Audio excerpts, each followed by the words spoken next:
वेगवेगळ्या कॉलम दिला, त्यामुळे जाती प्रवर्गामध्ये मोठ्या प्रमाणात नाराजी आहे.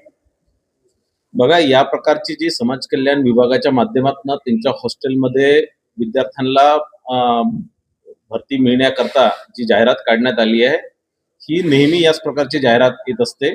1984चा या संदर्भातला एक जी आर आहे आणि त्या जी आरच्या आधारेच या प्रकारच्या भरती या सगळ्या समाज कल्याणच्या हॉस्टेलमध्ये होत असते.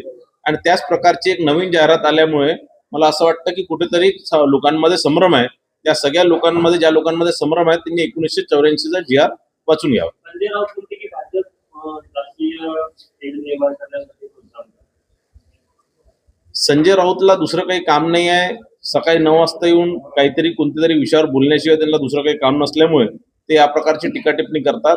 त्यांनी अभ्यास पूर्ण करून घ्यावा. त्यांनी 1984चा जी आर त्यांना मी आज पाठवतो, त्याचा अभ्यास करून 1984च्या जी आरच्या आधारावर या प्रकारची ऍड निघालेली आहे. रोहित पवार उपोषणाचा दुसरा दिवस आहे, काय सांगणार? शेतकऱ्यांच्या मला असं वाटतं की रोहित पवारजींना त्यांनी जो राज्य सरकारने जो जी आर काढला आणि शेतकऱ्यांना जी ऐतिहासिक कर्जमाफी केली त्याचा पूर्ण अभ्यास नाही आहे. शेतकऱ्यांमध्ये मोठ्या प्रमाणात त्या संदर्भातला प्रतिसाद आहे. एक चांगल्या प्रमाणात लोक त्याचा फायदा घेऊन राहिले, शेतकरी त्याचा फायदा घेऊन राहिले. आणि निश्चितच काही जर अडचण असणार तर शेतकरी त्या संदर्भातला निवेदन तिथल्या संबंधित कलेक्टरला किंवा तहसीलदाराला देऊन त्या अडचणी दूर करून त्या कर्जमाफीचा पूर्ण फायदा घेऊ शकतात. रोहित पवारांची मागणी ही शेतकऱ्यांची कर्जमाफीची नाही, तर ज्या सहकारी बँकेंनी त्या शेतकऱ्यांना कर्ज दिलंय त्या लोकांची कर्जमाफीचा त्यांचा विषय आहे. शेतकऱ्यांच्या संदर्भात रोहित पवारांचं मला असं वाटत नाही काही पोटतिडकी आहे म्हणून. संजय राऊत यांनी ज्या नरेंद्र मोदी यांच्या टीका केली आहे, पूर्ण आणि अधोरी टीका जी आहे त्या आपल्या देशाला लाभल्याच्या प्रकारची टीका संजय राऊत यांनी नरेंद्र मोदींवर केली. नाही, मी ती बघितली नाही. मी त्याच्यावर बघितल्यावर मी तुम्हाला सांगतो.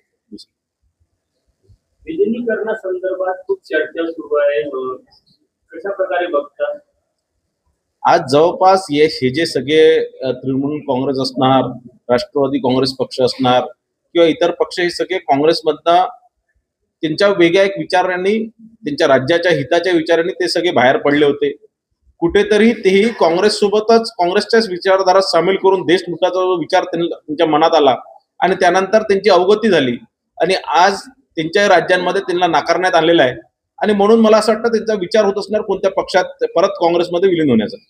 भंडारा विधान परिषदेचं काय चित्र आहे, म्हणजे काँग्रेसची माघार आहे, विदर्भात काँग्रेसची नामोशी, अमरावतीचा जो उमेदवार आहे तो ऍडमिट आहे, बाकी 3 ठिकाणी माघार घेतलेली आहे. बघा, असं आहे की काँग्रेस पक्षाने निवडणूक लढण्याच्या आधीच हार मानून घेतलेली आहे आणि म्हणून सगळीकडे त्यांनी माघार घेतलाय.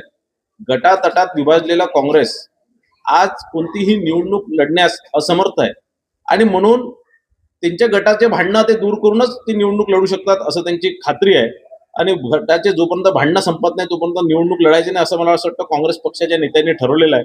आणि त्याचमुळे विदर्भात सगळीकडेच विधान परिषदमध्ये काँग्रेस पक्षाने माघार घेतलेली.